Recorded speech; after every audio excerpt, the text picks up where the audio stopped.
Ko'pchilik konditsionerlarni ichida haqiqatdan qo'shimcha isitish tenti bormi deb so'raydi. Keling, buni sizlarga bu konditsionerda haqiqatda qo'shimcha tenti bormi, yo'qmi, yo faqat reklamami, shuni birgalikda konditsionerlarni yechib ochib ko'ramiz.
Mana do'stlar, radiatorni orqa tomonida mana shu narsa qo'shimcha tent bo'ladi, ichida bor ekan.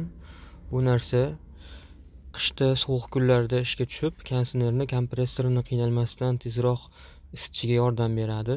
Ayniqsa past haroratlarda juda ham foydali, faqat tokni nisbatan ko'proq sarflaydi. Shu sababli bunday modellarda isitish yana ham samarali va tez bo'ladi.